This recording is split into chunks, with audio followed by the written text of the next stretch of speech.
Assalamualaikum warahmatullahi wabarakatuh. Saya Singgi Jiwo Pamrahayu dari Program Studi Teknik Elektro Fakultas Sains dan Teknologi Universitas Jambi.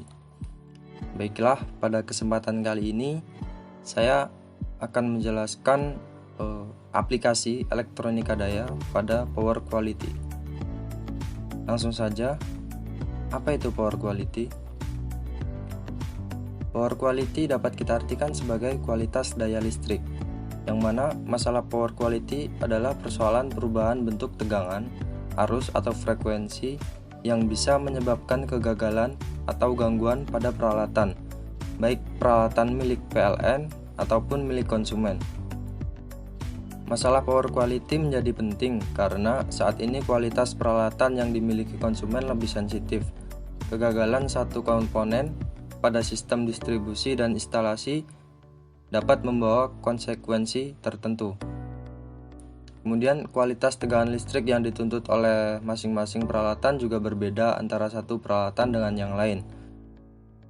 Beberapa permasalahan pada power quality diantaranya yaitu transient, short duration variation, long duration variation, kemudian voltage unbalance, kemudian waveform distortion, kemudian voltage fluctuation, kemudian power frequency variation, yang terakhir adalah harmonic. Berikut adalah penjelasannya. Yang pertama, transient. Transient atau osilasi. Transient merupakan perubahan variabel tegangan arus yang berlangsung saat peralihan dari kondisi stabil ke kondisi yang lain. Beberapa penyebab terjadinya transient antara lain yang pertama adalah penyambungan dan pemutusan beban, perubahan kapasitansi, arus masuk transformator, kemudian pemulihan tegangan. Yang kedua ada short duration variation atau bisa disebut dengan variasi tegangan dengan durasi singkat.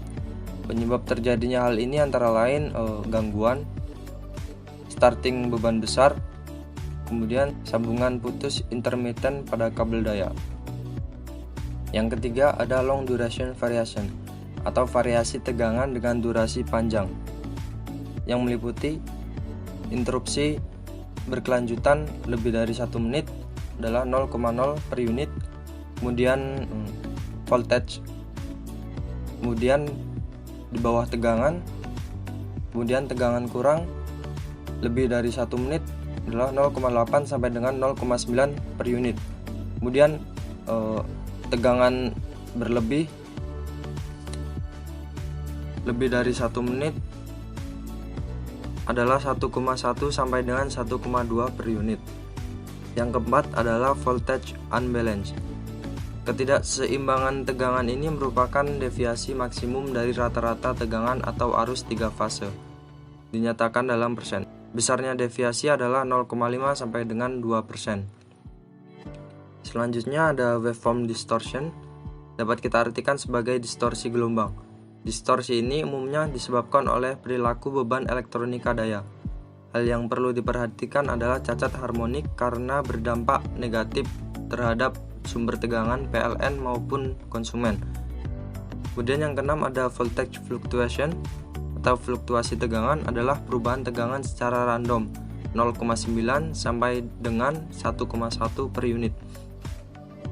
Dampak dari fluktuasi ini adalah terjadinya flicker pada lampu, atau bisa kita ketahui lampu dapat terang kemudian redup lagi.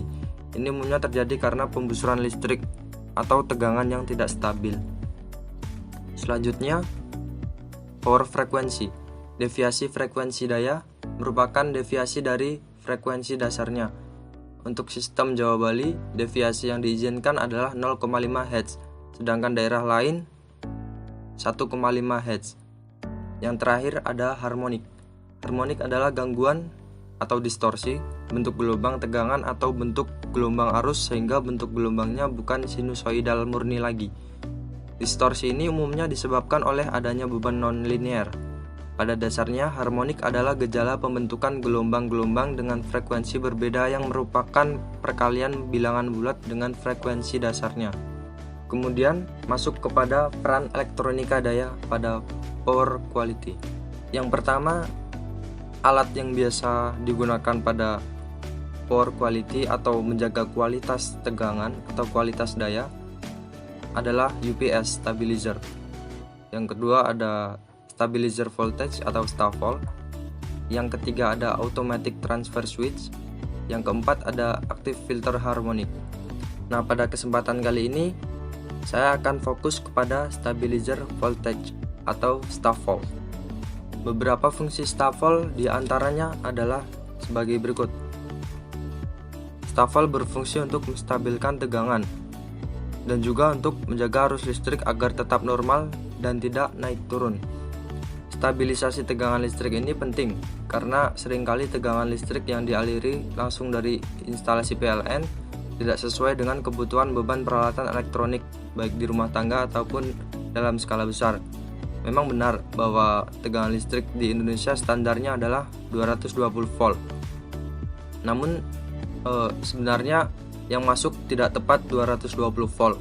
Konsekuensinya tentu saja peralatan elektronik tidak bisa bekerja sebagaimana mestinya. Kemudian dengan menjaga kestabilan listrik di rumah tangga, fungsi STAVOL ini juga dapat memperpanjang umur alat elektronik. Beberapa peralatan elektronik yang bisa kita selamatkan dengan alat ini seperti televisi, kulkas, ataupun AC. Selain menjaga tegangan listrik agar tetap konstan, stabilizer listrik juga memiliki fungsi untuk mencegah lonjakan listrik secara tiba-tiba. Akibatnya tentu sama, yakni dapat memperpanjang umur alat elektronik kita. Selain itu, dengan menjaga tegangan listrik tetap konstan dan mencegah dari lonjakan listrik, tagihan listrik kita pasti akan ikut stabil. Kita akan lebih bisa mengontrol penggunaan daya listrik dan tentu saja akan menyelamatkan keuangan kita. Meski sedikit tapi tetap lumayan kan? Ya, kemudian selanjutnya adalah instalasi. Ini adalah gambar dari instalasi dari stabilizer voltage, di mana pada gambar ini telah diketahui ada kabel dari kWh meter atau dari PLN masuk ke MCB, kemudian kita hubungkan ke stabilizer voltage. Kemudian output dari STAVOL ini kita hubungkan ke instalasi rumah. Nah, ini ada skema rangkaian dari STAVOL tersebut. Pada rangkaian ini dapat kita lihat adanya input AC yang dihubungkan dengan fuse sebagai pengaman, kemudian masuk pada trafo gulungan luar, di mana pada jalur ini dapat digunakan sebagai step up ataupun step down, yang mana output dari trafo gulungan luar ini adalah 220 volt dan kemudian ada juga yang outputnya masuk ke gulungan trafo bagian dalam yang akan menghasilkan 110 volt dan juga 12 volt. Nah, 12 volt ini digunakan untuk mengaktifkan rangkaian penyearah. Rangkaian penyearah ini digunakan untuk mensuplai komponen yang digunakan sebagai pendeteksi tegangan. Jika tegangan yang masuk atau yang terdeteksi itu kurang dari 220 volt, maka rangkaian ini akan memberikan umpan kepada relay, yang mana relay di sini digunakan sebagai switch untuk menghidupkan motor. Jika tegangan kurang, maka motor akan bergerak lawan arah jarum jam. Hingga tegangan stabil, maka motor akan tetap berada pada tegangan stabil tersebut. Begitupun sebaliknya, apabila tegangan yang masuk atau terdeteksi adalah lebih dari 220 volt, maka motor akan bergerak searah jarum jam hingga tegangan stabil 220 volt. Begitulah prinsip kerja dari rangkaian STAVOL. Berikut ini adalah gambar fisiknya. Berikut ini adalah bentuk fisik dari STAVOL tersebut. Di sini ada gambar dari STAVOL dari bentuk luarnya. Kemudian ini adalah bentuk STAVOL bagian dalam. Pada STAVOL bagian dalam ini dapat kita lihat di situ terdapat sebuah trafo donat.